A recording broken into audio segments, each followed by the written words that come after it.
Okay, so we're going to make y equal to 0. Okay, so 0 equals, and we've got our negative on the outside, and then we've got 2x minus 1 inside brackets. And then here we've got x plus 5. Okay, am I going to multiply the brackets out?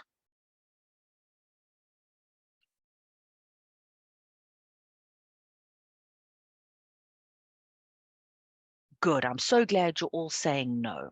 Okay, I'm not going to multiply the brackets out because then I'd be going round in circles. Okay, what I want is factors, okay, because I want to find the x-intercept. So I'm not going to multiply the brackets out. And I also don't need to worry about this negative over here because I can divide by -1 on both sides and it's not going to make any difference. Okay, so the negative is there to show me that my graph is sad face down. Okay, whereas the matrix may be accustomed to hearing by now concave down. Okay, it's a sad face parabola. That's why the value of A is negative. All right, so that means that one x-intercept will be at 1/2.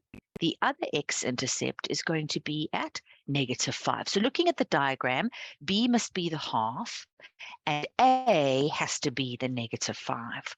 All right, so then I would simply write down here that AB is going to be a half minus -5, which leaves me with 5.5 units in length. Okay, so this question's out of 3 marks. You'd get a mark for making it equal to 0, a mark on both, and then a mark on the answer. Okay, so let's go on and talk about question 5.2. And there are 2 ways that we can answer this question, right? So grade 11s, there's going to be a method here that I'm just going to discuss with the matrix. You can listen to it, but it's something that you will do next year in calculus. Okay, the easiest way, it's only out of 2 marks, so the easiest way for us to find the coordinates at the turning point is to use that formula x equals -b/2a. Matrix, do you remember that? It's probably more familiar to the grade 11s than it is to you right now. Okay, so you can only use x equals -b/2a to find the coordinates at the turning point of a parabola. It's not used for anything else, okay, or any other function. Okay, only for a parabola. Okay, so we can do this if we want to. The only thing is that our equation is not multiplied out. So let's just multiply that out so that we can see exactly what B and A are. All right, so we know that f of x is equal to negative into 2x minus 1 times x plus 5.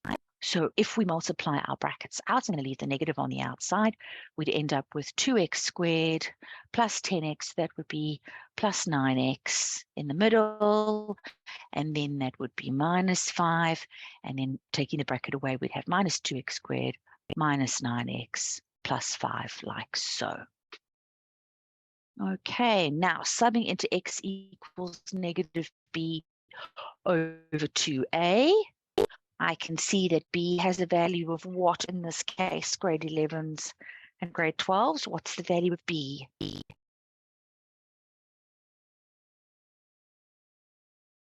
That's it. Well done. It's -9. So I've got -9. Good. Over 2 times. What's the value of A, everyone? The value of A in this case is? Good. Well done. Okay, it's -2. All right, so just simplifying that, we'd end up with -9/4. Okay, negative times a negative divided by a negative will leave us with a negative. And it makes sense because the turning point is in the second quadrant. So we're expecting a negative x value at that turning point. All right, it makes sense to us. So if we were in grade 11 or in matric, we could do it this way. Matrics, the other way that you could do this if you wanted is you could use calculus. All right, so just very quickly, I just want to show you that. So this is the matric method. So grade 11s don't stress about this, but I just want to show them or remind them again. It's only out of 2 marks. So in this case, it would be a mark for subbing in here and a mark for your answer. Matrix, what you could do is you could find the derivative. So you would end up with negative 4x minus 9. At the turning point, the gradient is 0. And then you can take that minus 4x over to the other side. It would become positive 4x equals negative 9. And then when you divide by 4 on both sides, you'd get the same answer. Okay, so this is for the matrix because I've used calculus. Okay.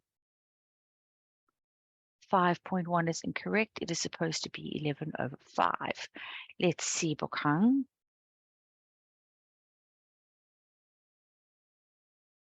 I don't think there are any mistakes here. 11 over 2. Okay, so what's the difference between writing 5.5 units and 11 over 2? Is there a difference? It's the same thing, I'm afraid, Bokhang.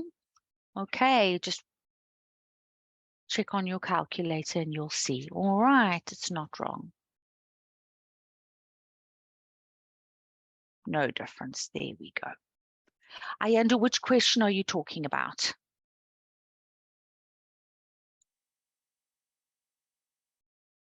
Thanks, Naliswa, quite right.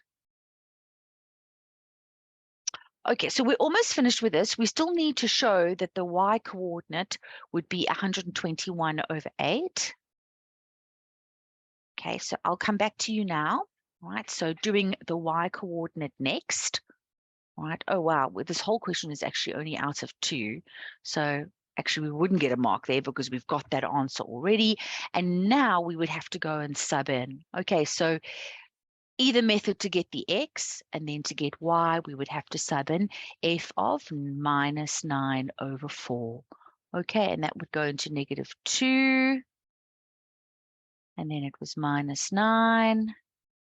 And then I think it was plus 5 at the end, if memory serves me correctly.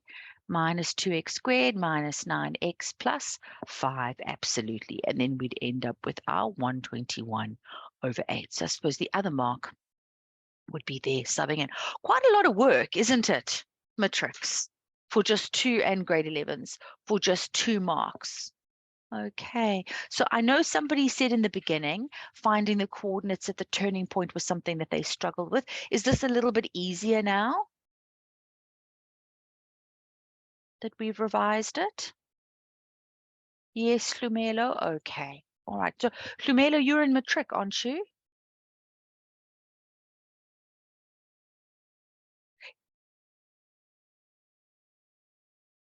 No, grade 11. Okay, so Lumelo, sorry, I wasn't sure whether you were somebody in my class or no, you're in you're in the other class. So Lumelo, you would have to do what we did here in green. Okay, where you'd use x equals negative b over 2a. Okay, Rosaria, you're welcome to unmute and speak.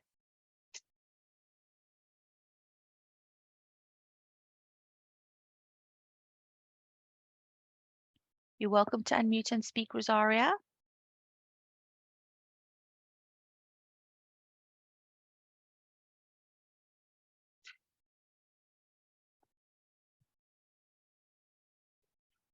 Otherwise, you can always direct your question to Neliswa or to me. It's up to you, Rosaria. Oh, you unmute yourself, Rosaria. But let's see if I can help you out here. Hold on, let me just see if I can find you. Okay, so I'm asking you to unmute. There we go. You can talk. Good day, ma'am. Hi, Rosaria. With the method of the turning point in my school, they taught us in a different way, which is quite difficult, and I'm still kind of struggling to understand that method specifically. So I was hoping maybe you could explain it to me so that maybe I can decide if it's a lot easier than the one that I was taught, which is a bit difficult and complicated.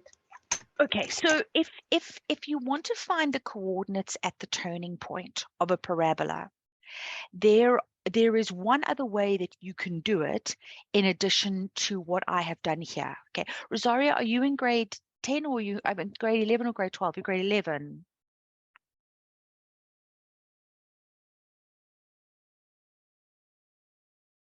Grade 12. Okay, so Rosaria, your options are to do what I've done here in green using x equals negative b over 2a. That's one option. The second option, if you're in matric, is to use calculus. So what I did here in pink, finding the derivative, making it equal to 0 because the gradient at the turning point is 0, and then solving for x. The other method is to use midpoint formula, which I can show you now as well. And then the only other way that you could do this to find the coordinates at the turning point is to complete the square. So it's only those four methods. There is no other way of finding the coordinates at the turning point. So what they've showed you at your school, I don't know, but I would have thought they would have showed you all four at some point and then encouraged you to use either x equals minus b over 2a calculus or midpoint formula. Okay, we try and stay away from completing the square as much as possible. Okay, so maybe what I need to do here is just make a little note for this, make a note for all of you on the side here. Okay, so this is how you find, and this is specifically the turning point of a parabola. Okay, so to find, and then I'll show you what to do with midpoint formula. Okay, so finding or determining is probably a better word. We don't use the word find anymore. Okay, so when you want to determine the coordinates at the turning point of a parabola. Okay, there are only four ways to do it. Okay, either you use x equals negative b over 2a, or number two, you use midpoint formula and your x-intercepts, if you have them, which we do in this case. Or you complete the square.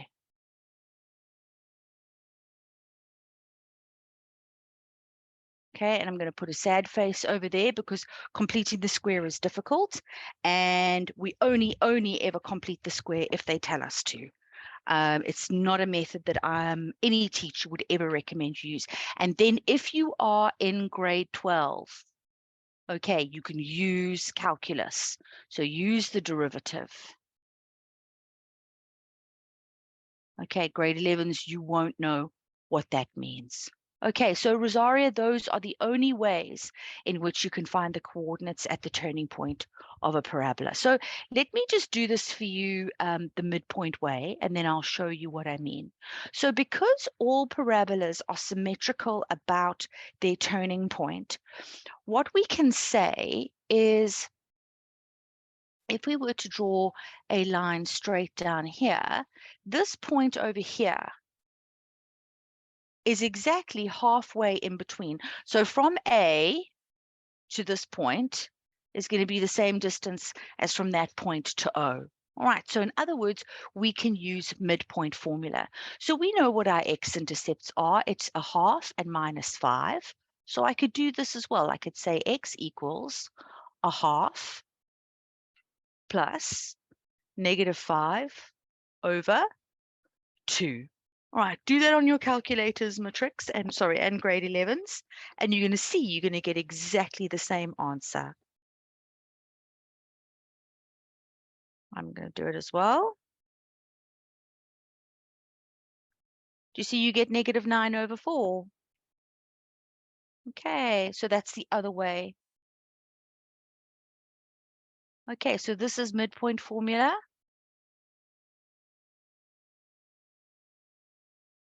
This is x equals negative b over 2a. or we've got calculus down here in pink using the derivative. Okay, so you've got lots of options only. Completing the square only. Okay. Rosaria, you definitely don't want to do completing the square. Okay, these other three methods are much quicker and much, much easier.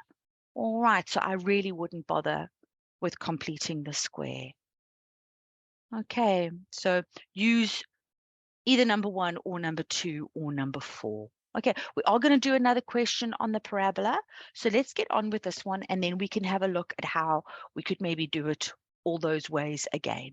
Okay, Rosario, you can always come back and come and watch this video again, just for a little bit of extra information. Okay, all right, so now they want us to determine the values of m and k. So remember, m and k were the variables used for m is for the gradient of g, and k represents the y-intercept. So over here, the information, it tells us that the graph of f cuts the x-axis at A and B and the y-axis at C. And then it also tells us that the graphs intersect at A and C. So in other words, A is an x-intercept for both of them, and C is a y-intercept for both of them. So in other words, we know what the value of K is already. What is the value of K? K is equal to what?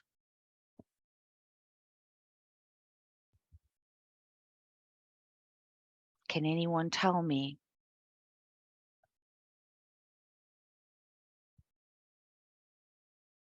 I can always go up a little bit if you want. What's the value of K?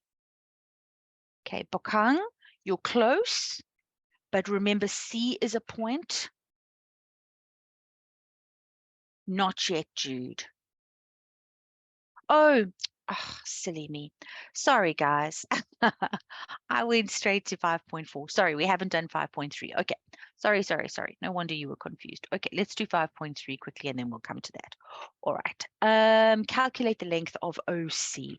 Okay, so again, it is a vertical line. They don't want us to do distance formula or anything like that. Okay, so at C, we know that at C, y is equal to 5. Okay, so OC would be equal to 5 units. Okay, quick and easy. We can literally just write down the answer of that because it was given to us. All right, so the value of K, back to 5.4 now. Back to determining the values of m and k. We know what k is equal to. K is equal to 5. That's it, Gugu. Okay, and we know that from here, because when we multiplied those two together, but from here, this is it in standard form. Okay, this is our standard form here in yellow of f of x. Okay, so straight away we know that k is equal to 5. So we've got y equals mx plus 5. All right, we know what the coordinates are at A. We know what the coordinates are at C. We could use gradient formula. But what we could do if we wanted that would be even quicker, would be to sub the coordinates of A in and just solve for M. Okay, so what I'm going to do is I'm going to sub in the coordinates at A. At A, I know my coordinates are -5 and 0. So I'm going to put my Y over there. I'm going to put my -5 over here. And that's going to give me 0 equals -5m plus 5. I can take my -5m over to the other side. That gives me 5m equals 5. So m would be equal to 1. So therefore, the equation of this line, it would be the line y equals x plus 5. Or if you want to solve for m differently, okay, you can use your coordinates at A. You know that it's -5 and 0. You know your coordinates at C are 0 and 5. You can sub into gradient formula. So change in y over change in x. Okay, and you'd get -1 as well. Okay, so either of those two ways to work out the gradient.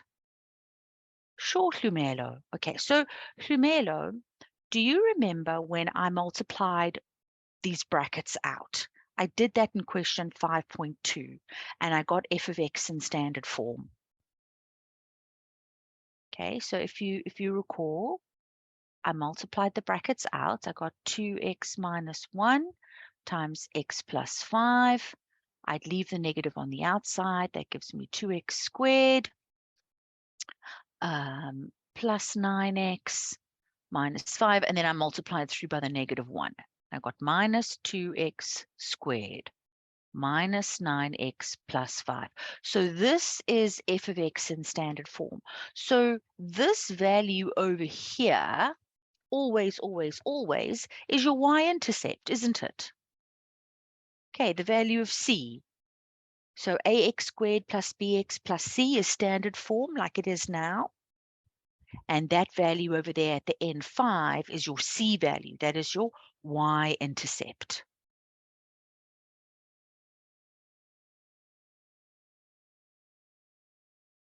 Yes.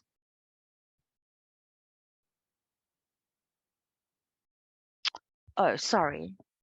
Oh, silly me. Quite right. Sorry, Mesh. This is 1.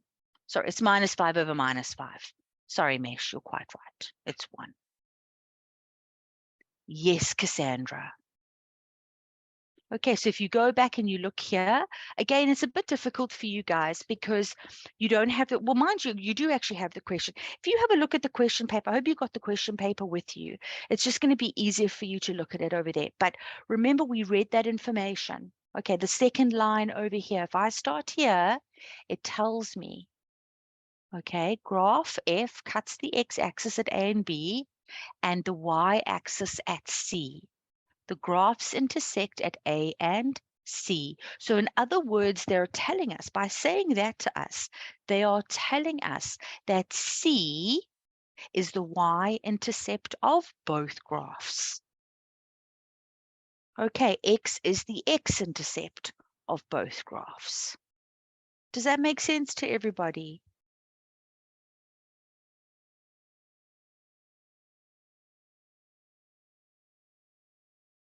Okay, all right, good.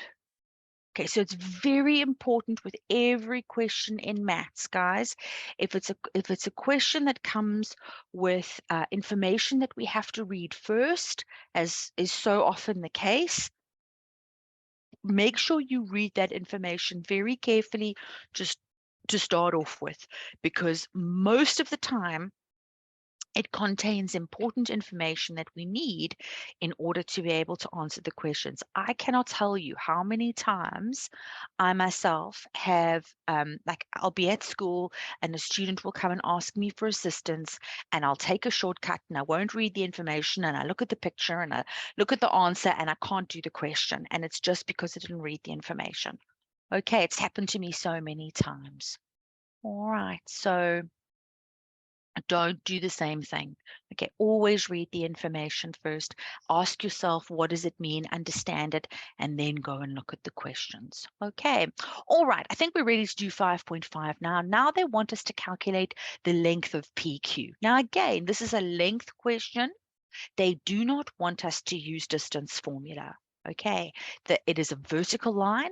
They've also told us up here, and we know that it's a vertical line because they've told us that PQ is parallel to the y-axis. So can anybody tell me, can you guys tell me, how do we calculate the length of a vertical line that lies between two functions? What do I do? Does anybody know the method that I use here?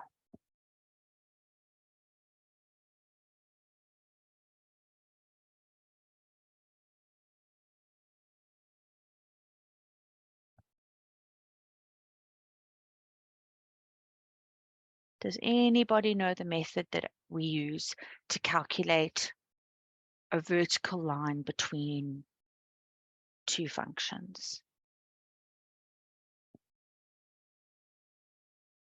There we go. Okay. So, Lebogang, I'm not sure what you're saying, if you're saying the gradients are the same, M1 equals M2. I'm not sure what you mean by that. Fazama is saying top Y minus bottom Y. Good, Fazama. Thank you. Okay, that's perfect. All right, you're quite right. So when you want to calculate, let's just scooch over a little bit and I'll just draw something for you guys quickly. Okay. So if you have a set of axes, let's just draw a quick set of axes here. Oh, definitely not in bright yellow. Let's pick another color. There we go.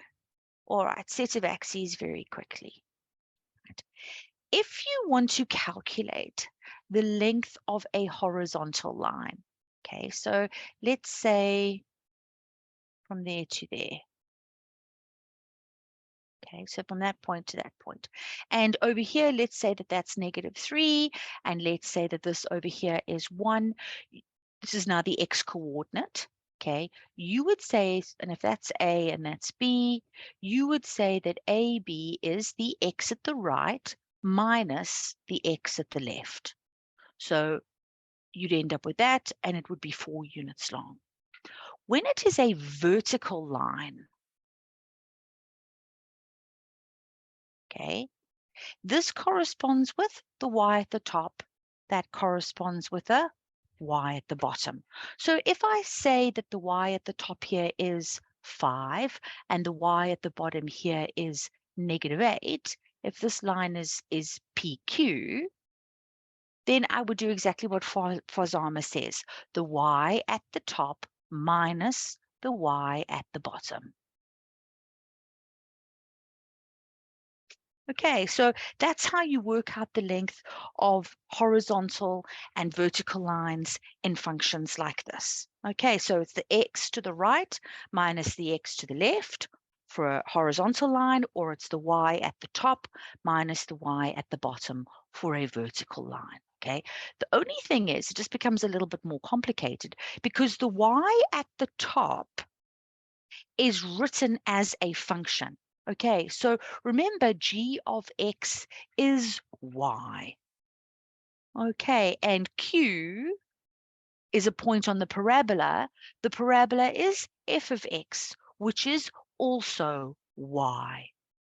Okay, so in order to get the length of PQ, looking at the diagram, we would say that PQ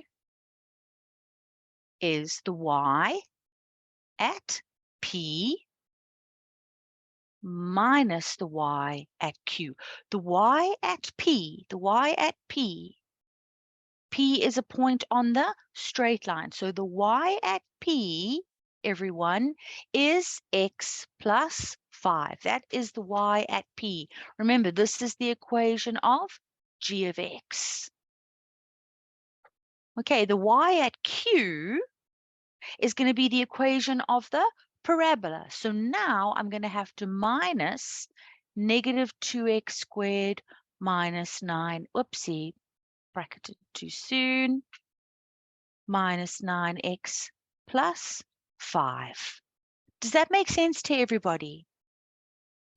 Yes. So Msomi, when they ask you to calculate the maximum length of a line, I will show you how that is just, but it's the same idea. It's the same idea. Okay, you just have to maximize. So again, you can use x equals -b over 2a, or you could use calculus. But Msomi, I'll go back to that now, and I'll show you what I mean about the maximum length of a line. Okay, is everybody happy with this, with what I've put on the screen? Okay, so the y at P is g of x. The y at Q is f of x. All right, and they've told us specifically at x equals 2. So in that vertical line, PQ lies on the line x equals 2. Neliswa, could you just help Bokang quickly in the chat for me, please? Thank you. So either what I can do is I can sub the x equals 2 in now, or I can remove my brackets and tidy it up a little bit and then sub it in. Okay, it really doesn't matter. Okay, so if I decide to remove my brackets, I'd have plus 2x squared plus 9x plus 5, and then at x equals 2, therefore PQ would be equal to, I'm just going to underneath because I don't want to go into this other purple writing here. So 2 plus 5 plus 2 times 2 squared plus 9 times 2 plus another 5. So that would give me how much for PQ?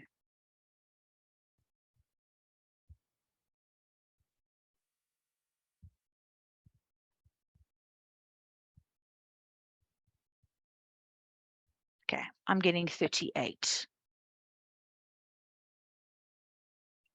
units.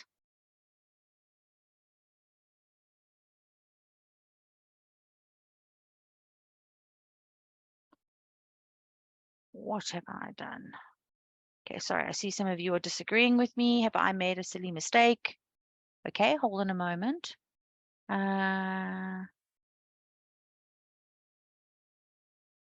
Is what's supposed to be minus 5?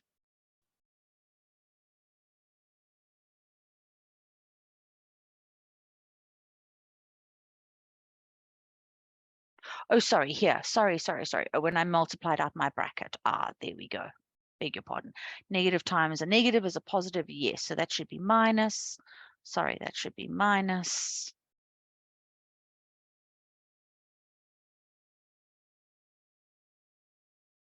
There we go.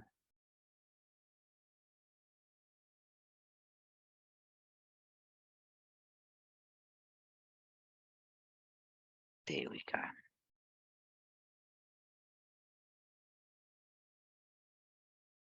Are we getting 28 units here?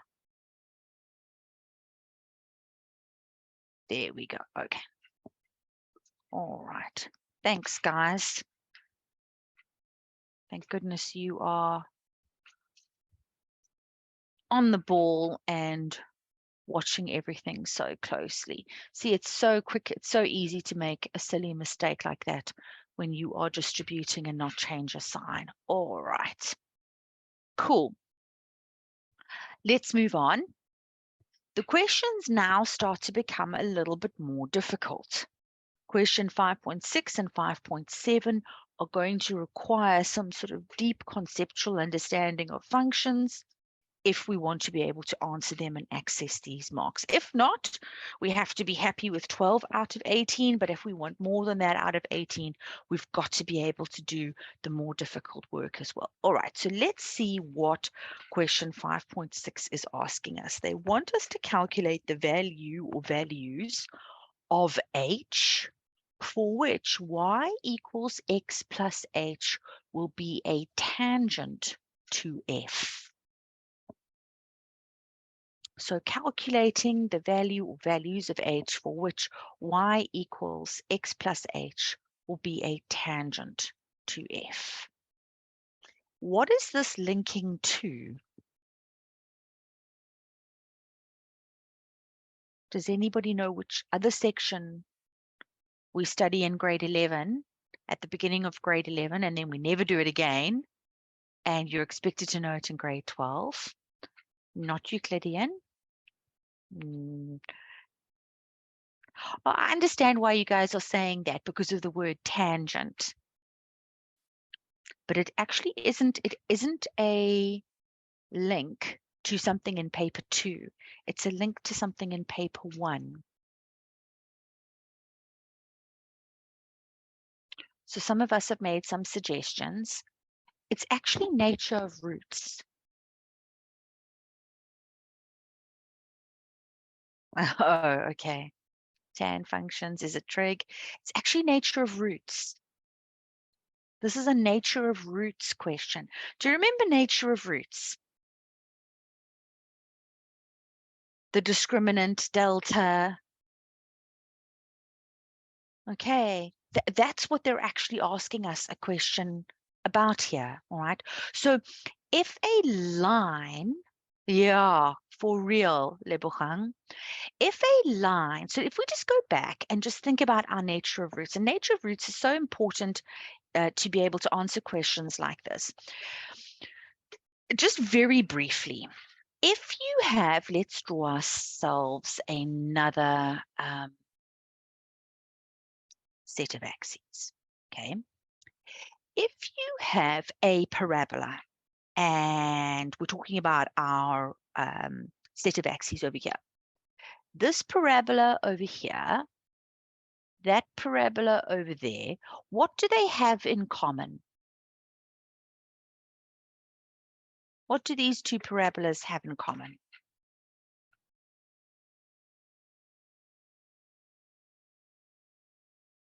Exactly, Fazama. They have no x-intercepts. Therefore, what could we say about their roots? Yeah, lovely. Well done. Exactly. So therefore, their roots are non-real. Okay, so in other words, delta, which is b squared minus 4ac, it's going to be negative. So b squared minus 4ac is smaller than 0. Do you remember this? Is it sort of coming back to you? Okay, so when there are no x-intercepts, roots are non-real. Now, we can have the same situation with a parabola and a straight line. So if I draw a line, and it doesn't matter whether it's horizontal or whether it is diagonal, but let's say I draw that line on the screen now. I can say that, and I'm going to get rid of the parabola down here. I can say similarly, okay, that the green parabola has no x-intercepts, okay, the roots are non-real. But I can also say that that straight line that's on the screen right now, the purple one, and the parabola also have no real roots. But if I take this straight line and I move it, okay, so let's say I decide I'm going to move this line up, and it's now touching the parabola in one place, I can say that that straight line is a tangent to the parabola. Okay. Similarly, if I take a parabola and it now has its turning point on the x-axis is a tangent to the parabola. So when a line touches a parabola in one place only, we would say that that line or the x-axis is a tangent. So now here, all right, there is one x-intercept or one place where it touches. So the roots are no longer real. The roots are now real. I don't know why it keeps changing my shapes. I think I need to take that off. Okay, so the roots are now real. Okay, the roots are equal. And if you recall, delta, or b squared minus 4ac, was equal to 0 in this case. Is that starting to ring a bell?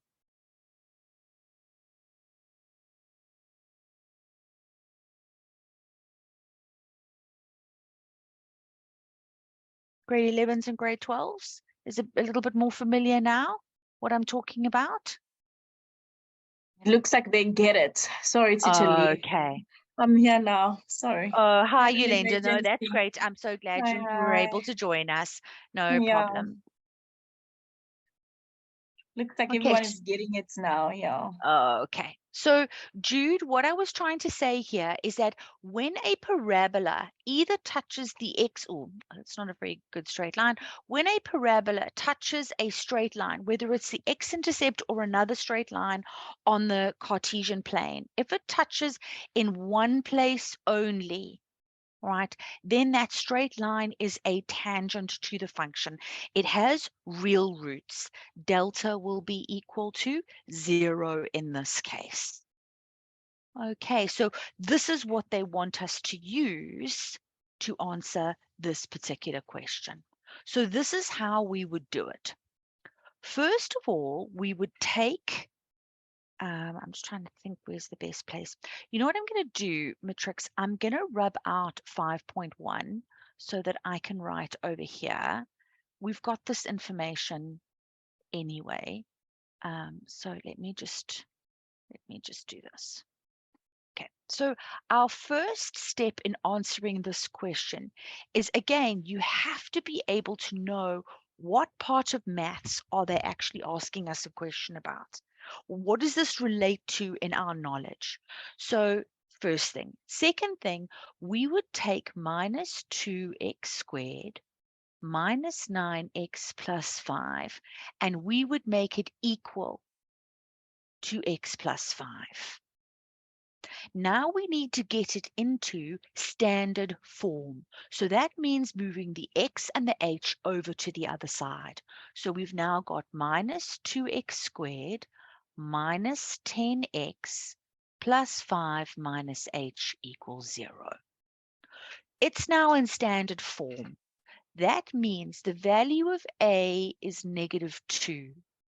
The value of b is negative 10. C is everything else. So C in this case is 5 minus H. We need to sub that into delta.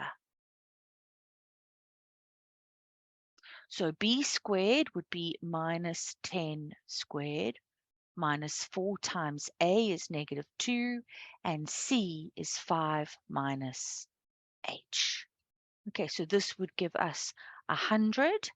And then so now here, I know my grade 11s this year struggle with this. You are multiplying minus 4 with minus 2 with 5, and then minus 4 with minus 2 with minus h. Okay, so I need another 2 terms.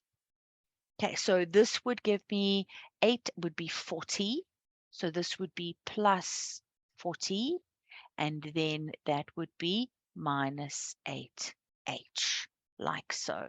So that would give me 140 minus 8h. Okay. Tangent. The word tangent means equal roots. So in other words, delta is equal to 0. Okay. So for equal roots, delta equals 0. Okay, so now we would take our 140 minus 8h, make it equal to 0. I will lebogang, that's fine, that's not a problem. I know it's something that a lot of students struggle with. And 8h is over here, the 140 is over there. So h would be equal to 140 divided by 8, which would leave us with 35 over 2. Okay. All right. So Lebogang, let me just explain that to you again. I know it's probably a little bit difficult to see with everything that's going on in the screen right now. Tell you what, let's rub this off as well, just to give us a bit more space here.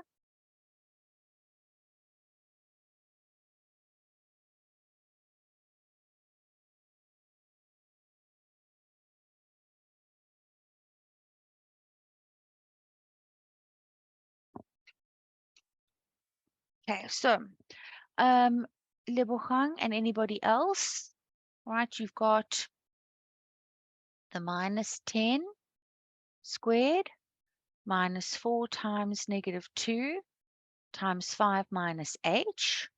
So Lebogang, you are multiplying the minus 4 with the negative 2 and then by the 5. Okay, because C in this case is a binomial. So when you're expanding your brackets, you would have to multiply those three things together to get the first term.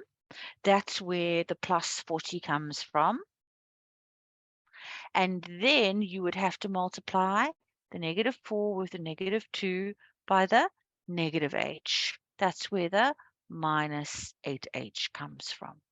Okay, so another way you could do this if you wanted to is you could say -4 times -2 is 8.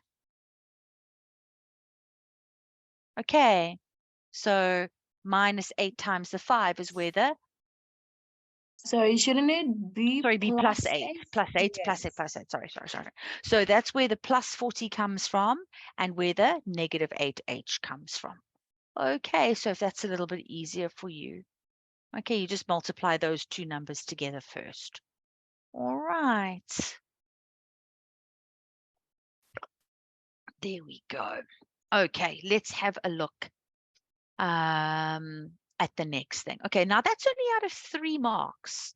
Right, so I think here there would have to be a mark for equating them, subbing into delta and getting delta equal to 0, and then a mark on your answer. Not very many, a lot of working and not very many marks for that particular question. Okay, let's have a look at 5.7. So grade 11s, this is not really going to mean anything to you at this stage.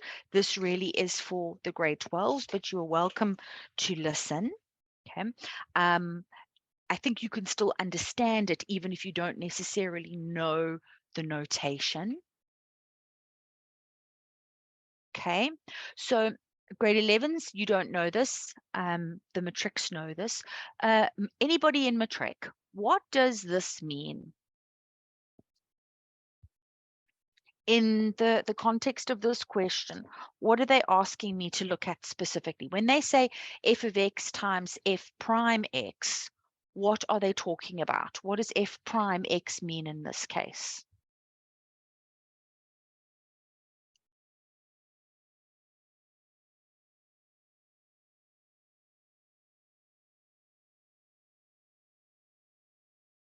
Yes, so the derivative of f of x. The derivative of f of x is the what? Give me another word for derivative.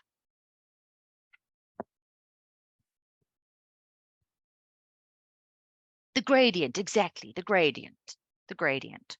All right, so in other words, what we are doing to answer this question is that we are multiplying f of x, which is y, times gradient. Okay, that's what f of x times f prime x means. It means your y value times your gradient has to be negative. It has to be smaller than 0. So if they want us to come up with a negative answer, right, the only way that we can get a negative is either we multiply a positive with a negative or a negative with a positive. So now we have to consider where y is positive and where y is negative. Y is positive above the x-axis. Y is negative below the x-axis. Gradient is positive when we're walking uphill, and it's negative when we're walking downhill. So in other words, we either want to be above the x-axis walking downhill or below the x-axis walking uphill. Does that make sense to everybody? So y, positive or negative, is above or below the x-axis. Okay, so either I'm above the x-axis or I'm below it. Gradient, when it's positive, I'm walking uphill. When it's negative, I'm walking downhill. So a place where I am walking uphill, where gradient is positive, but I'm below the x-axis, would be here on F. Their gradient is positive while y is negative. Can you see that matrix? Same story over here. I'm walking downhill, but I am above the x-axis. I'm walking downhill, above the x-axis. Okay. All right, so in the other regions that I have not highlighted, so between A and D, I'd be walking uphill above the x-axis, both would be positive. At B, both would be negative, gradient and y would be negative. Okay, so these are the places on the function that satisfy my inequality or what they're asking me for.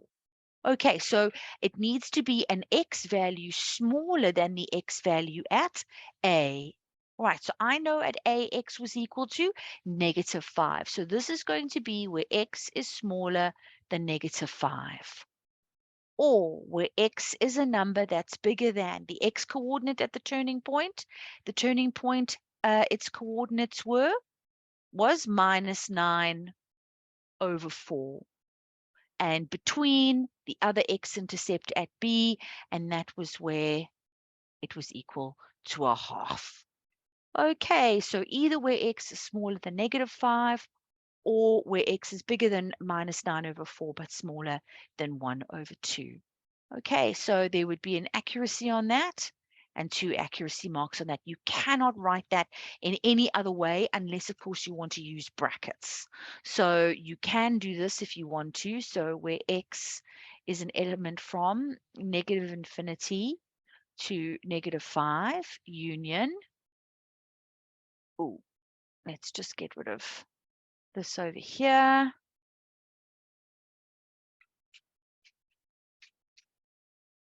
And then here, -2. Okay. Lebogang, you got a hand up?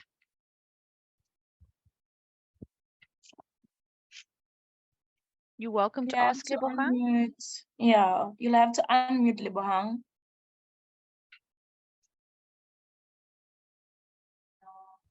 You are still muted, so we cannot hear you. You'll have to unmute on your side.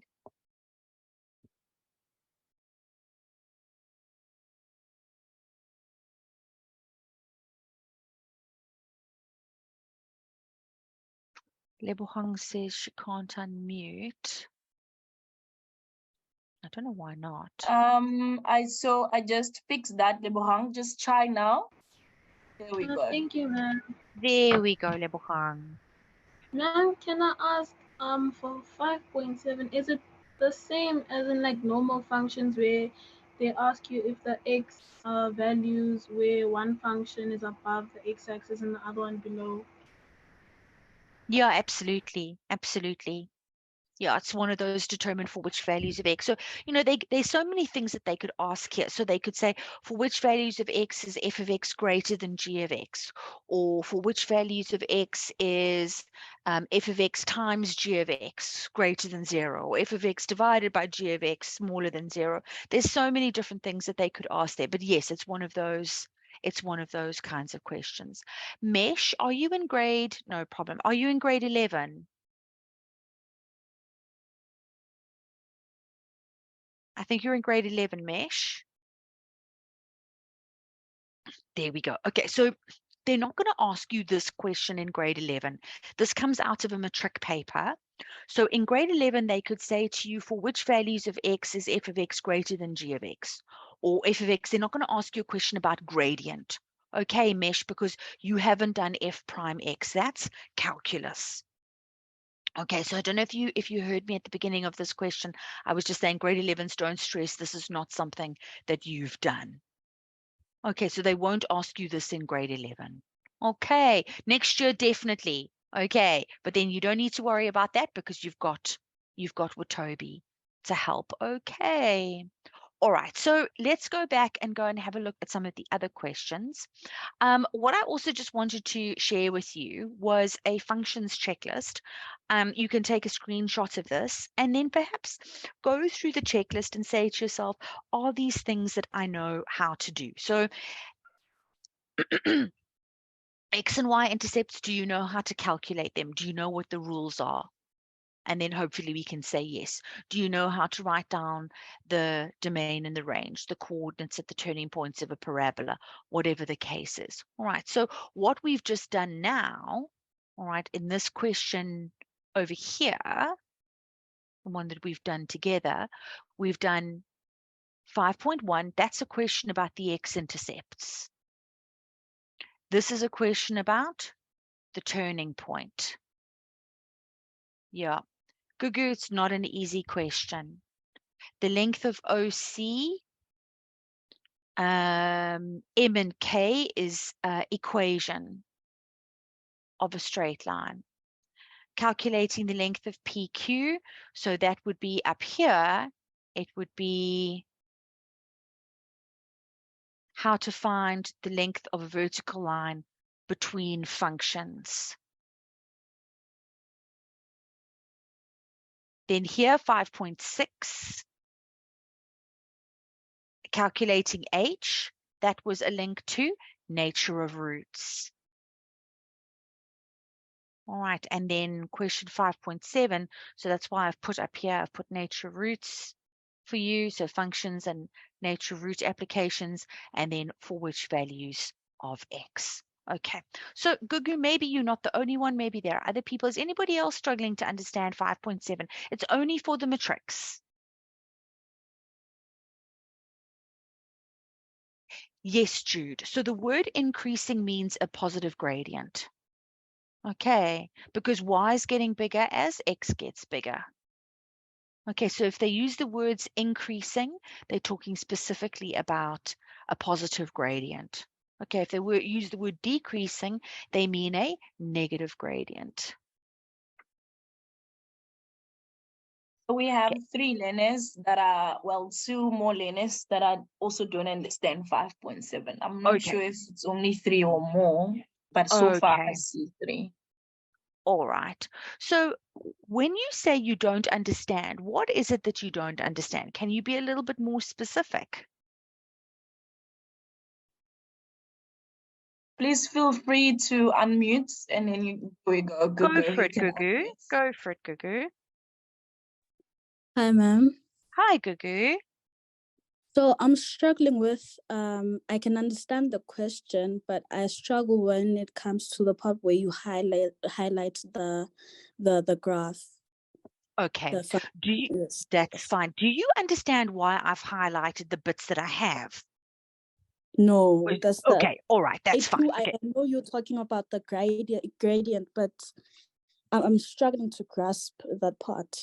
That's fine. Okay. So I'll explain that to you again. All right.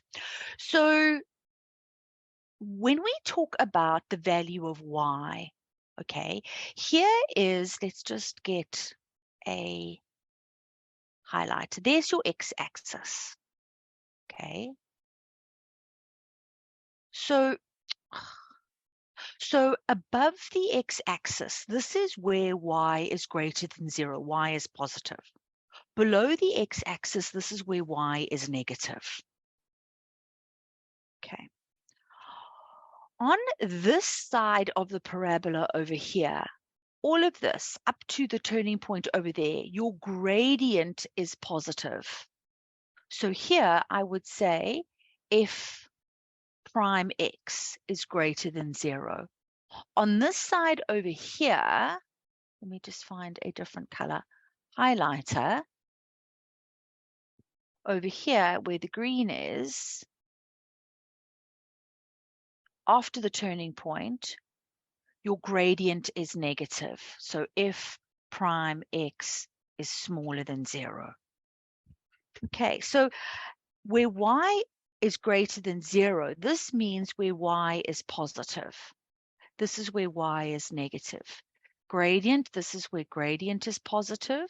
The green, this is where gradient is negative. So you want your two things, your y and your gradient, to have opposite signs if you want a negative answer, so smaller than 0. Okay, so either you need to be below the x-axis where y is negative and where gradient is positive. So that is this part over here. Okay, below the y-axis where gradient is positive, but y is negative. That's this pink piece that I'm coloring in. Okay, Gugu? Y is negative, but gradient is positive. As you walk from left to right, you are walking uphill. Okay, but as soon as you get to A, you are now no longer where Y is negative. Now Y is positive. So the purple part, Y is positive and gradient is positive. That's not what we want, okay, because we want a negative answer. So a positive times a positive is not going to give us a negative. Then when we get to D, our turning point, our gradient changes and now we start walking downhill. Okay, now we are walking downhill where Y is positive until we get to B. So that's the other part that satisfies what we want, because now we've had a change in the sign of Y and we've had a change in our gradient. Okay, so our Y is positive, our gradient is negative. So that's why it's smaller than A or between D and B. I hope that helps. Ma'am, sorry, I didn't raise my hand. So essentially, if I can simplify this, so essentially we were looking for where the gradient and the Y have opposite signs. Correct. On both halves of the function. Correct. Correct. Okay. That's exactly what you are doing. Okay, so when they ask you a question about Y, so f of x, you're saying, am I above the x-axis or am I below the x-axis? You're looking at where Y is positive or where Y is negative. When they talk about gradient, again, it's the same thing. Is gradient positive or is gradient negative? So gradient is positive when you're walking uphill. Okay, so if you are over here, you're walking uphill. Over here, your gradient's not doing anything. And then when you get over here, you are walking downhill. So we always work as x is getting bigger.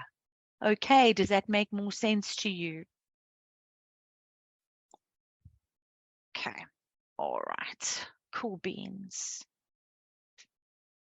Good. Okay, so maybe now you might be in a better position to at least attempt these sorts of questions instead of just always leaving them out. Okay, so maybe what we could do is go and have a look at the other parabola question, just because parabolas carry so many marks, and there's actually another interpretation here based on gradient on this particular question as well. Okay, which the grade 11s, again, you can listen to, but the one about gradient is not going to apply to you. All right, so let's see what they've told us here. They've given us the equation of h of x and of k of x. What do they say to us? H of x is x squared plus 2x minus 3. And k of x is minus x minus 3. T and Q are the x-intercepts of h, and T is the x-intercept of k. P is the y-intercept of h and k. So again, they're sharing an x-intercept and a y-intercept. They intersect at P and T. V is the turning point of h. So the first thing that they want us to do is write down the coordinates of P. That's only 1 mark. All right, so what would we do there? Can anybody tell me what are the coordinates at P?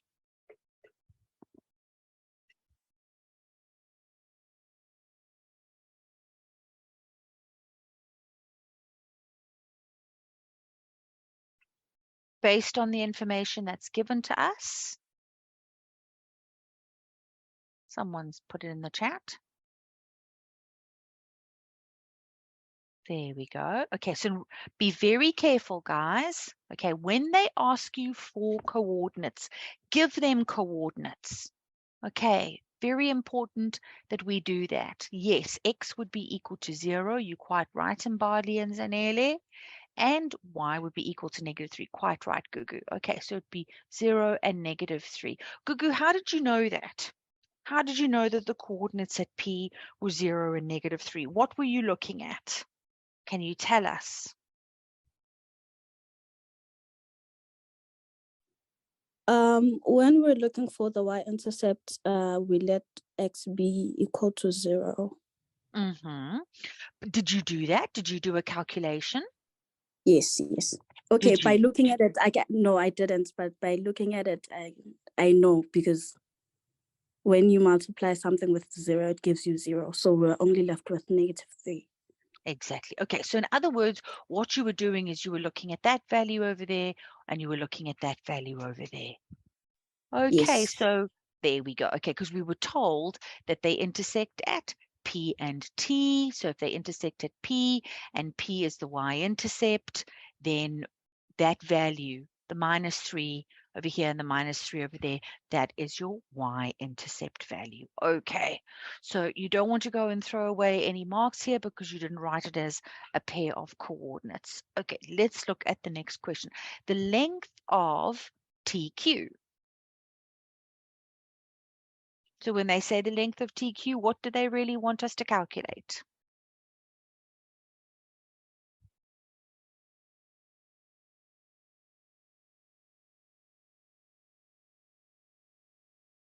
Exactly, they want the x-intercepts. Good, okay. They want the x-intercepts. It is a horizontal distance. Okay, so we want to let y be equal to 0 on h. Very important that we show that step. Make sure that when you factorize, you've still got your y equal to 0. Don't be lazy and don't write that. Okay, often there's going to be a mark on the line in which you have your factors. And if you've left off the equal 0, you're going to lose that accuracy mark. Okay, so don't go and do that just because you didn't write 0 equals. Okay, and then here we would have -1. So either x is equal to -3 or x is equal to 1. Okay, so that means that TQ would be equal to 1 minus -3, which is 1 plus 3, which would give us 4 units. Okay, good stuff. Well done.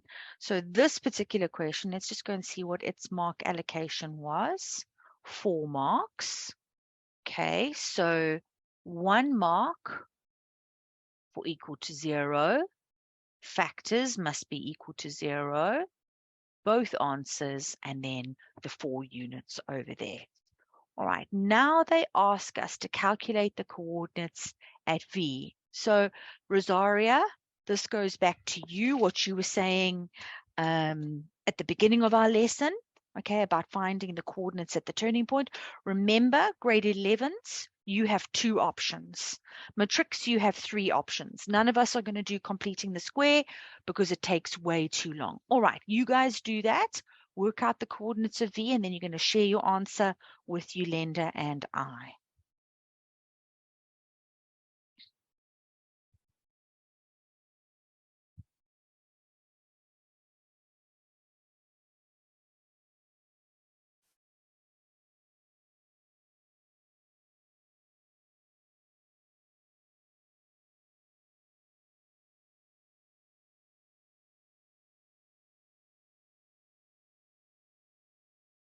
Oh, wow, you guys did that super fast.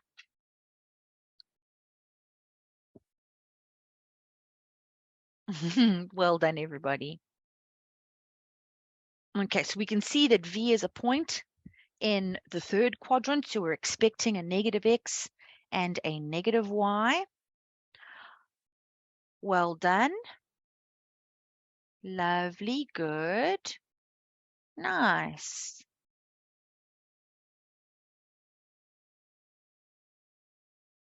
Okay, I think I'm going to use the x-intercepts here since I've just calculated them, and I know one of them is -3. I know the other one is 1. So that gives me -1.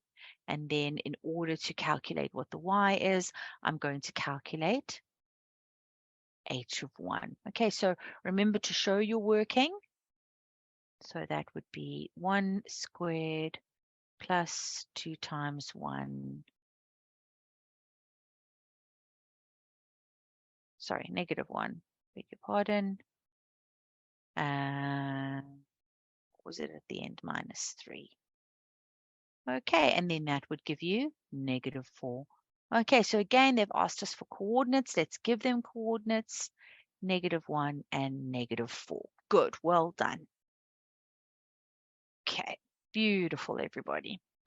3 marks. So either there'd be a mark for subbing into midpoint formula or subbing into x equals -b over 2a, or taking the derivative, making it equal to 0. Then we would get an answer on our x and subbing it in here and then getting an answer on our y. Okay, so 5.4. Now, who was asking me about this? Was it you, Msomi? I think it was you. Okay. So we can see here we've got a question about maximum length. Yes, Rosaria, before I carry on, what did you want to ask? I mean, many of these like type of Rosaria, I'm just struggling to hear you a little bit. Just come closer to your microphone. Can you hear me now, ma'am?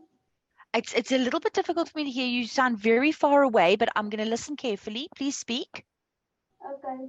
So in many of these function graph questions, they would normally like ask you like maybe like in the first 3 questions to find coordinates of things. But then what happens once you like get one of them wrong, because you're still going to need those coordinates to carry on with the rest of the questions? Yes. So that's why, Rosaria, what they do these days, and the Department of Education has been doing this for a long time, and your teachers at school should be doing this with you as well from grade 10, is that everything that you do should be continuous accuracy. So in other words, if you make a mistake, but your maths is correct, so let's say you make an arithmetic error, where instead of getting -1, you made a silly arithmetic mistake and you got -2. If you carry that -2 through correctly, you're still going to get the marks as long as your methods are correct. Okay, and they do that in paper 1 and paper 2.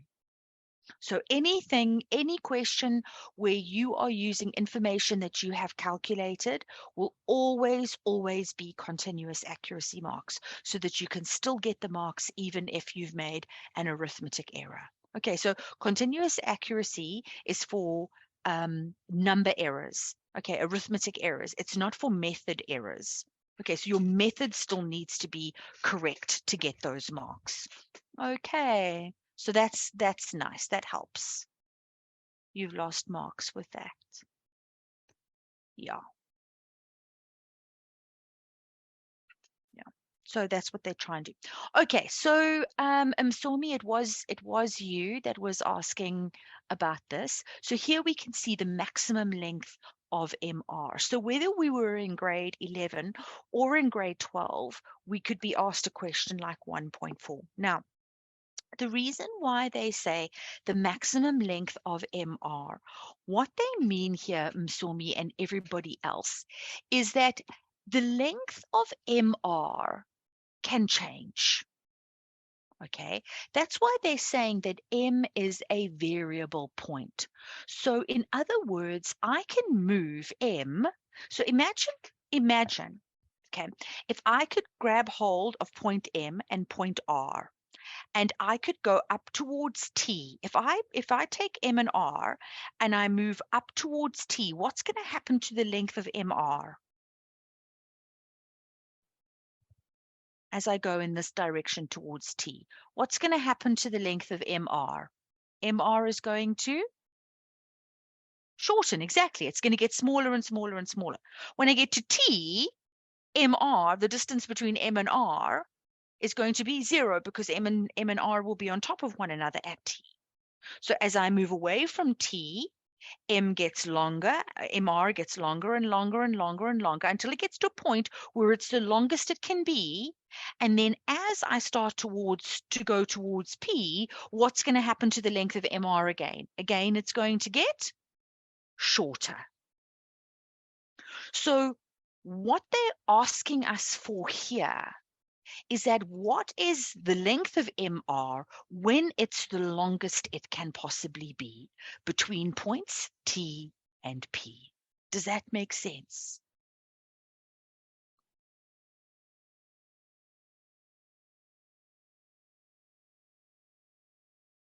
Okay, so what is the longest MR can ever be between point T and point M? That's what they're asking us in this case. Okay, the maximum length of MR.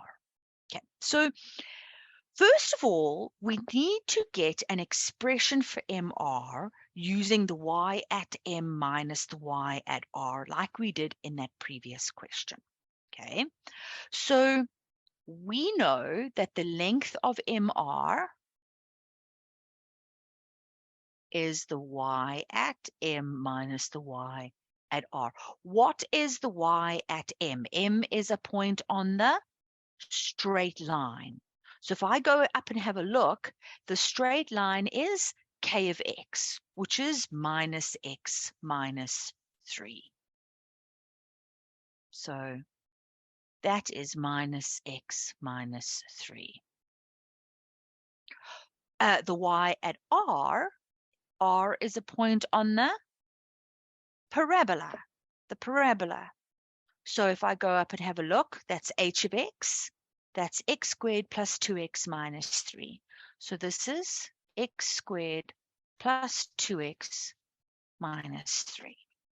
So again, if I remove my brackets, I'd get minus x minus 3 minus x squared minus 2x plus 3.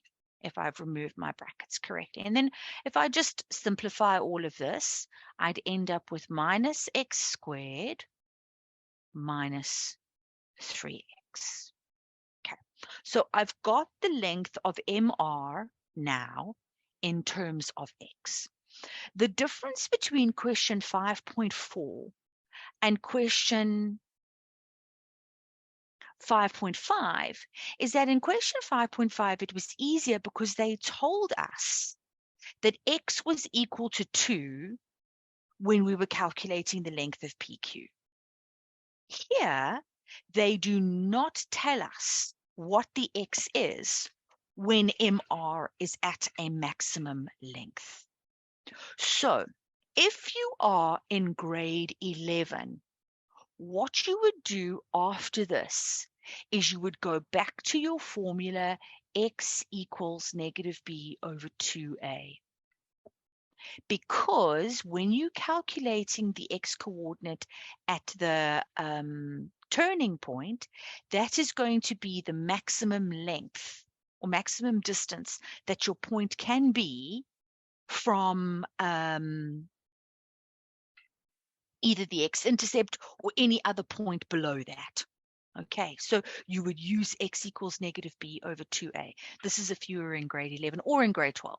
So the 11s can do this, the 12s can do this, but the 12s have another option as well, which is to use calculus. So now we sub into x equals negative b over 2a using this information. All right, so negative b would be negative 3 over 2 times a is equal to negative 1 in this case.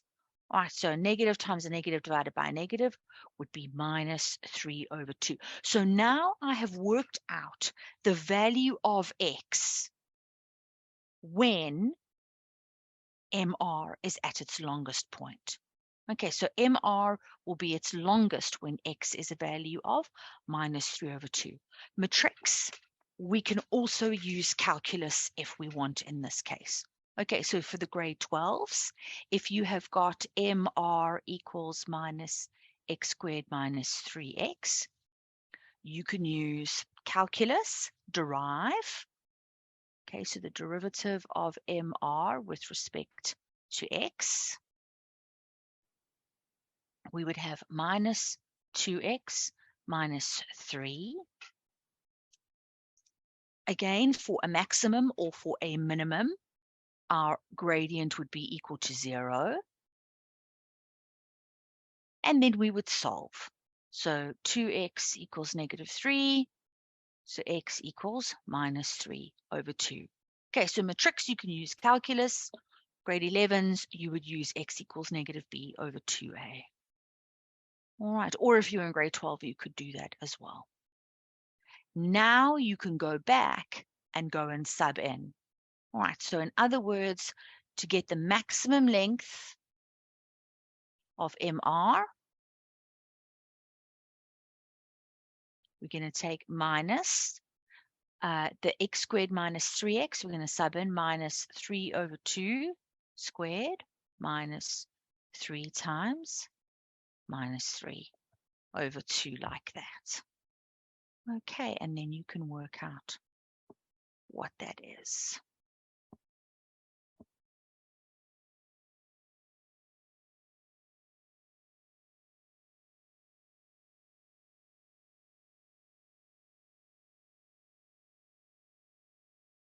Are you getting 9 over 4 or 2,25 units? Let's see some answers in the chat. They're saying yes, from Somi. Yes, from Penyo. Okay, Bukang also said yes. The Bukang said yes. Yeah. Yes, Gugule too. 9 over 4. There we go.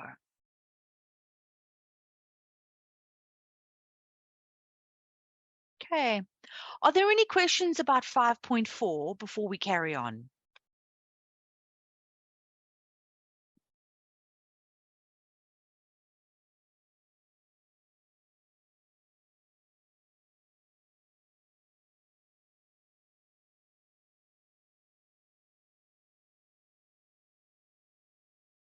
You could if you wanted to, Jude.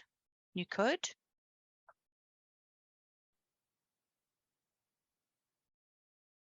You could. I would try and stay away from completing the square.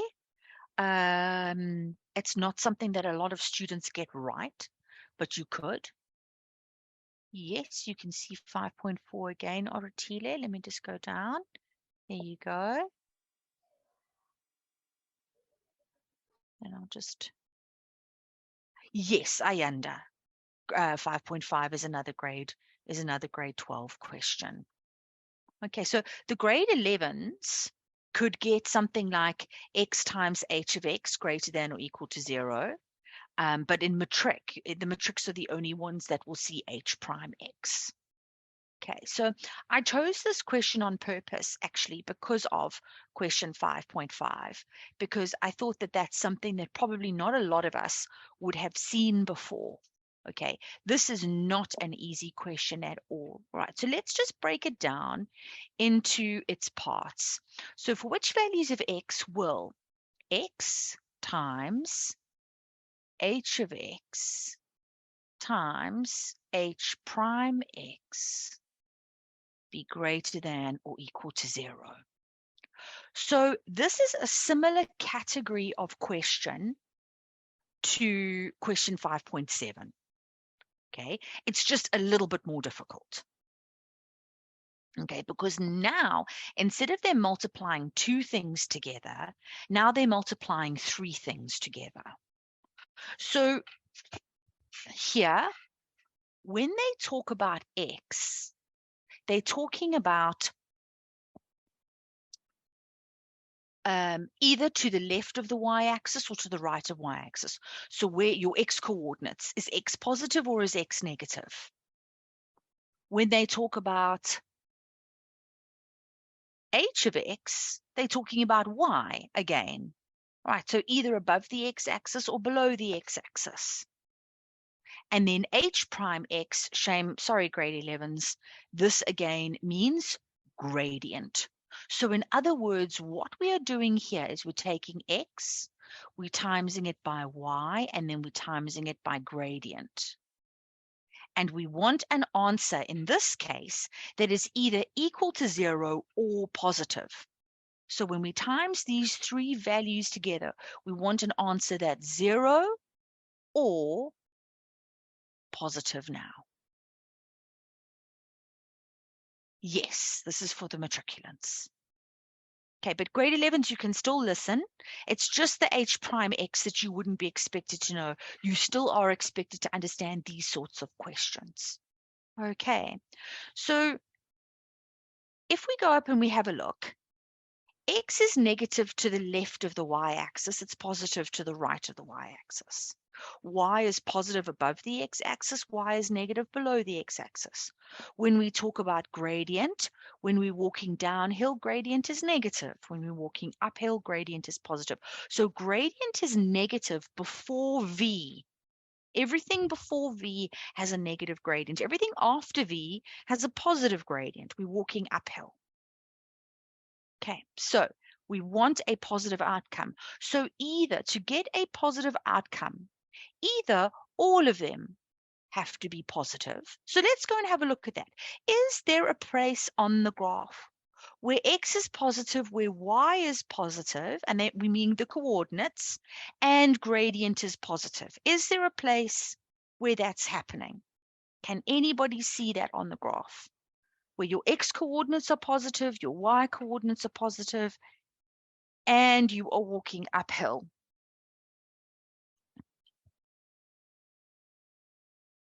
There we go. Yes, lovely. Okay, so from Q to positive infinity. Brilliant. Well done, guys. Very nice. So this part of H is where X coordinates are positive, Y coordinates are positive, and we're walking uphill. Awesome. So we've found at least part of the answer. Okay, so if nothing else, at least we can get part marks for this and not 0. Okay, now let's go back and have a look at some other changes that we could possibly have here. We also know that a negative times a negative is a positive. So let's consider this. What happens if X was negative and Y was negative, but gradient would have to be positive? So now let's go and have a look in the third quadrant. In the third quadrant, is there anywhere that we are walking uphill in the third quadrant? X is negative, Y is negative in the third quadrant. Is there anywhere where we are walking uphill in the third quadrant? No, from T to V, we're not walking uphill. From T to V, we're still walking downhill. That's it, Gugu. You've seen it now. Between V and P. Yes, Lichlu. Yes, Lichlu. Very nice. Between V and P. X is negative, Y is negative, but we are walking uphill. Cool. Well done. Okay. Now let's go back and change something else. So let's keep X as negative. Let's change Y to positive. And now let's have a look at our gradient. So now if X is negative and Y is positive, we've got to be in the second quadrant. So here we were looking in quadrant number 1. Here we looked in quadrant number 3. Now we're going into quadrant number 2. Okay, so here, X is negative, Y is positive, but we're walking downhill. Is that happening in the second quadrant?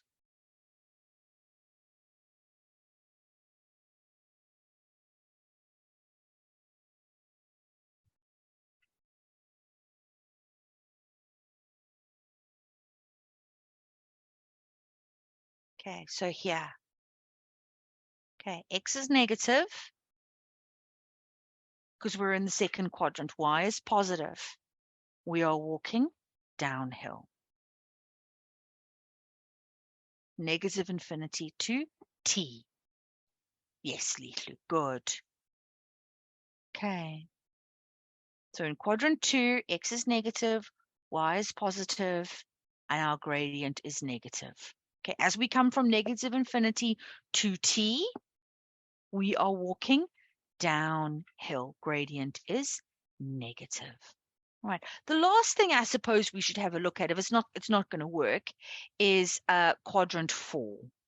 Okay, so in quadrant 4, Y is negative, X is positive, Gradient would need to be negative, but there is no negative gradient. Okay, when we go from P to Q, we are only walking uphill. So we can't find what we want in quadrant 4, right? It's not happening in quadrant 4 for us. Okay, now you all gone very quiet when I did the last highlighting, which was from negative infinity to T. Does that part make sense to you, or have I lost anyone?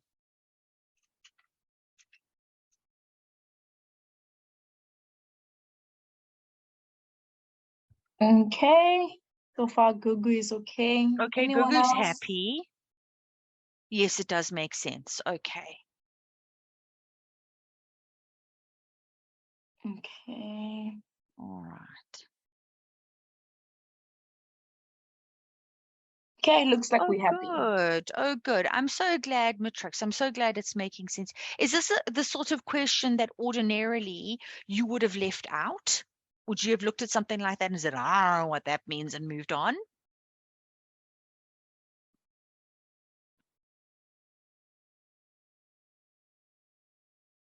Okay. All right. Would have definitely skipped it. And there we go. So, now you don't have to skip these questions if you understand what they mean. When you understand what stuff means, then it's not difficult anymore, but it's just understanding that. Okay. All right. So now we just need to write down our answer. Okay, so we've come from negative infinity to T. Oh, yes. So at T, what was our X? Our X-intercept here, I think this was -3, wasn't it, at T? Is that right? And this was 1.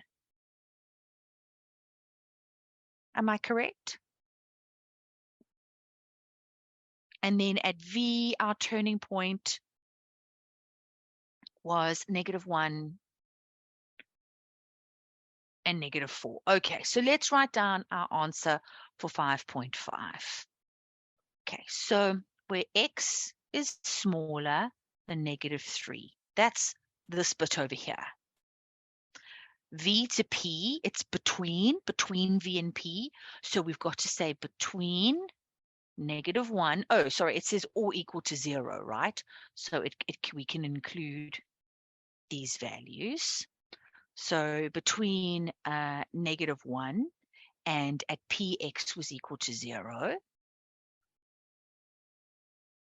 Or from Q onwards, or where X is greater than or equal to 1.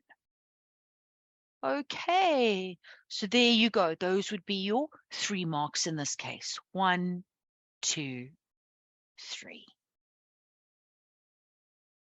All right. Okay, so we've got a little bit of time left. Let's go and have a look at the hyperbola question.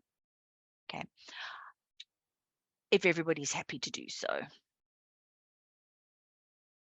So, Gugu, the only time you use the word and is if you are solving for 2 different letters. So if I want to say at C, X is 3 and Y is 2, then I'm allowed to use the word and. I can't, it's here, it's or. So it's either where X is smaller than or equal to -3, or where X is between -1 and 0, or where X is greater than or equal to 1. Okay, so when we're solving for the same variable, we have to use the word or, because X cannot be 3 different values at the same time. Okay, that's what the word and means. Okay.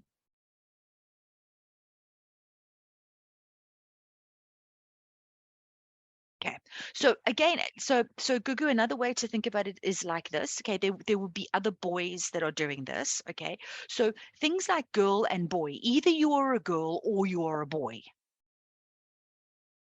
Okay, girl or boy, but you can be a girl and be in grade 11, or you can be a girl and be in grade 12.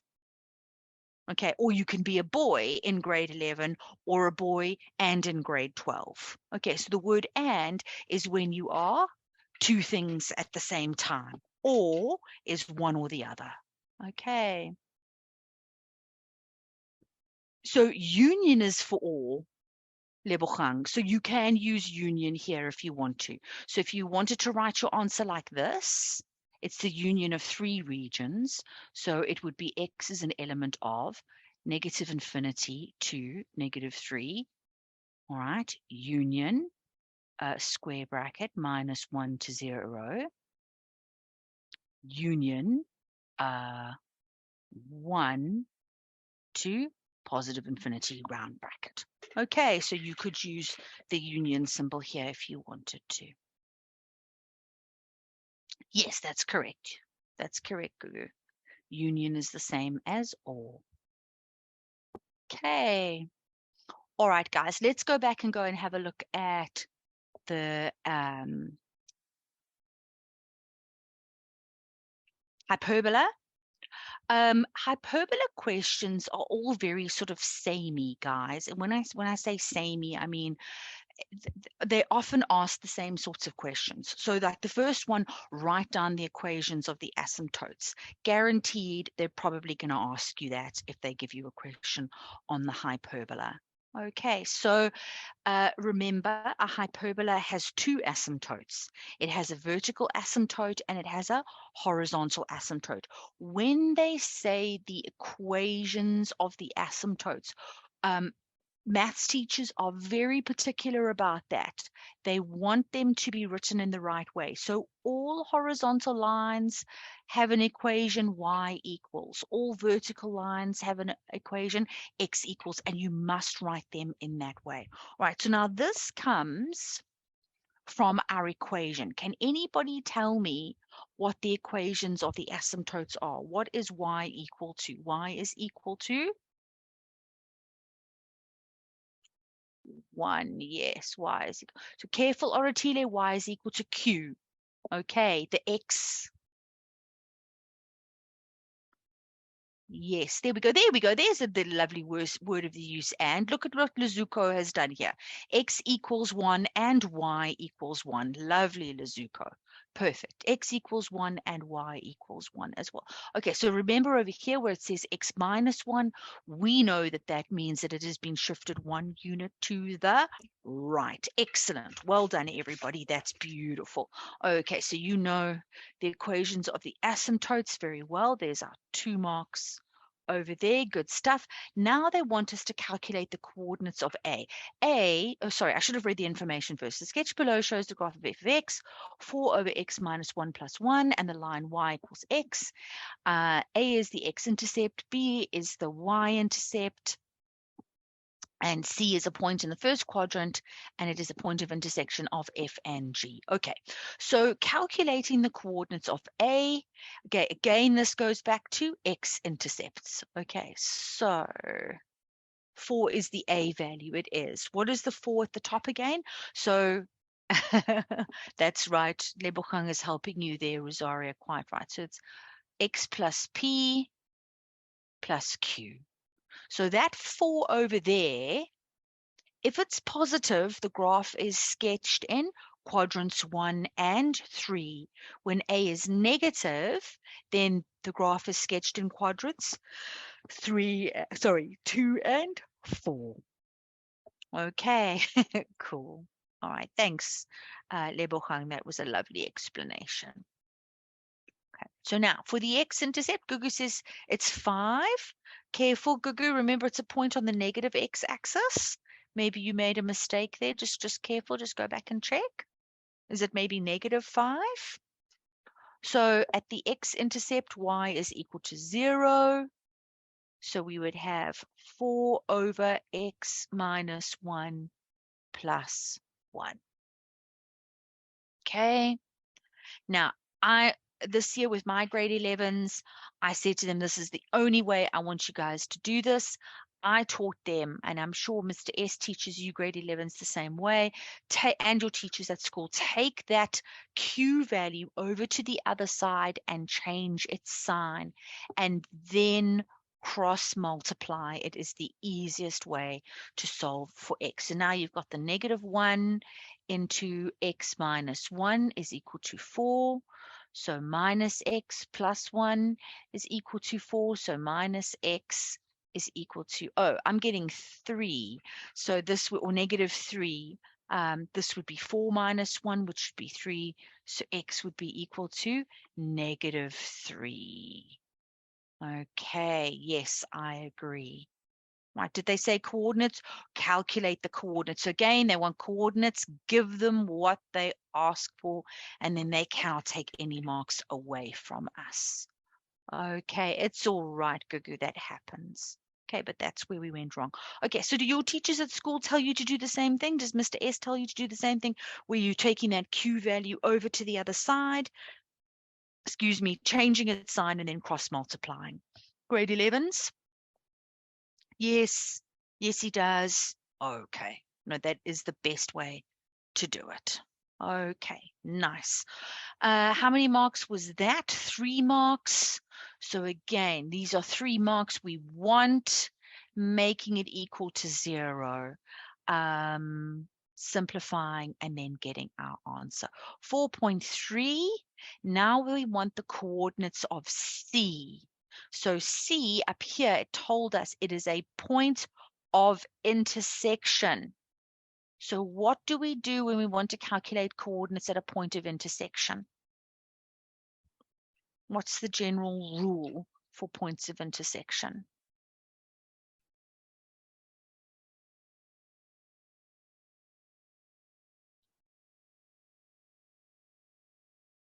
Equate the graphs. Beautiful, Litlu, Gugu, Kotwano, make them equal to each other.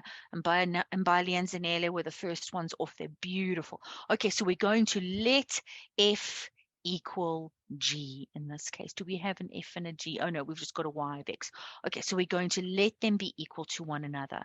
So we're going to take 4 over X minus 1 plus 1. Let's just make sure I've written that down correctly. Yes, I have, and it's equal to the line y equals x, so it's going to be equal to x. Okay, now, in my opinion, the easiest way for you to solve an equation like this is to multiply every term by the LCD. Okay, I'm going to write that here for you. Multiply every term by the LCD, and that gets rid of the denominator. So I'm going to take 4 over x minus 1, and I'm going to times it by x minus 1, plus 1, and I'm going to multiply it by x minus 1 equals x, and I'm going to multiply it by x minus 1. Does that make sense to everyone? I've multiplied every term in the equation by the LCD.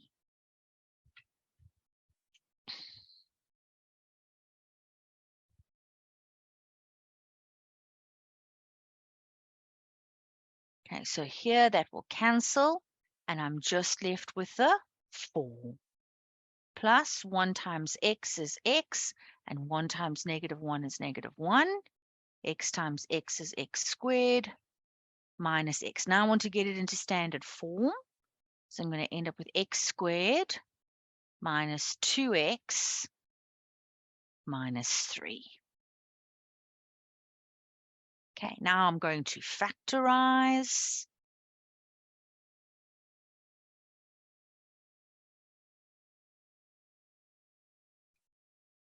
And 2 solutions for x. Either x is equal to 3 or x is equal to negative 1. Okay, so any questions about what I've done here before I finish off this question? Everybody happy with that?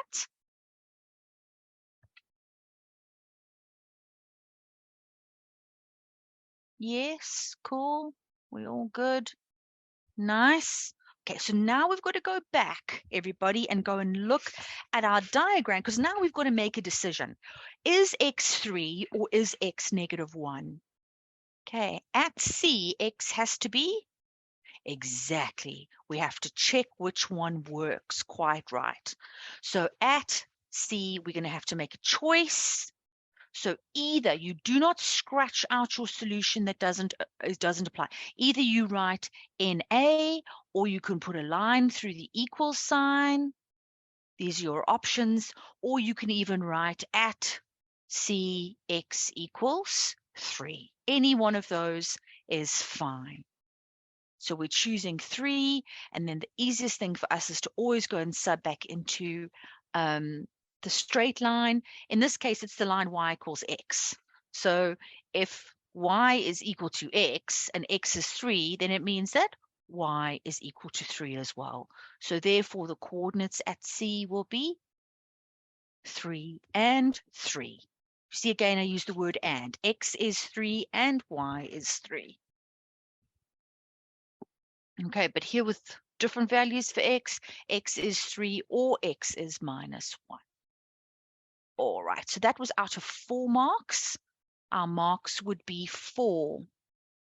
Definitely equating.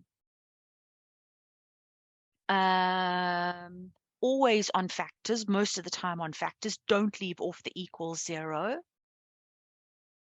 Probably both answers, and then that over there. Okay, it's out of 4. Determine the equation of the axis of symmetry of F that does not intersect F. Okay, so now this is an axis of symmetry question. So your axes of symmetry, just quickly in the time that we have remaining, okay, are straight lines in the form y equals mx plus c that go through, that cut your graph in half, okay? So if I draw this one on in purple, right, this will be the one that does not intersect, okay? The one that does intersect would have a positive gradient, and it would also go through this point over here in the center. By the way, the coordinates at this point over here would be 1 and 1. It's up to you. Sometimes teachers teach you rules. I think the easiest way to learn this is as follows. Either your line will be the line y equals x plus c, or it will be the line y equals negative x plus c. What I actually do at school, I don't know why I do this, but I actually don't even use c. I use the letter k, but it means exactly the same thing. You only have to ever work out the k. Your axes of symmetry will always have a gradient of 1 or negative 1. That never changes.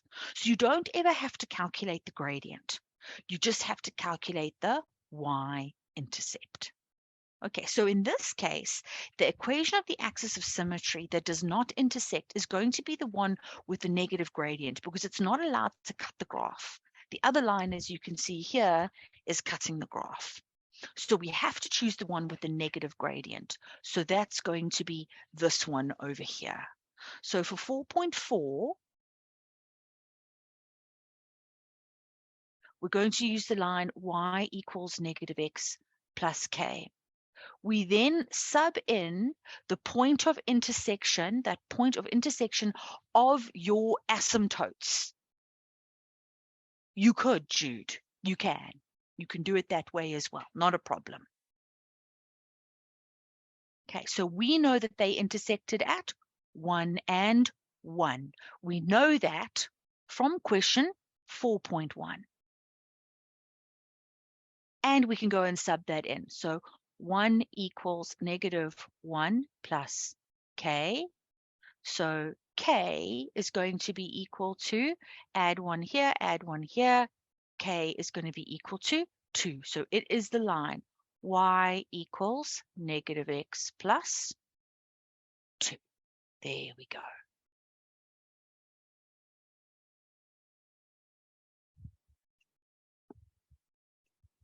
All right. And that, I believe, is the easiest way to do that question. Any questions there?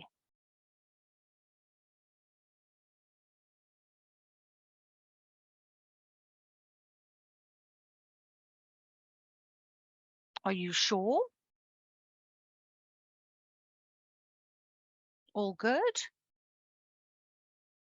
All right, so let's do the last thing, and then we can call it a day, and we've ended off and we haven't had to rush for anything. Let's just do the last one. So the last question is a transformation sort of question, 4.5. So again, if we understand what this means, then it's not difficult for us to answer the question. Write down the equation of G. If G of X equals minus F of X minus 2 in the form G of X equals. So first of all, what do they want us to do over here with that negative? That negative in front of the F, what is that an instruction to do? It's actually a reflection. What do they want us to do?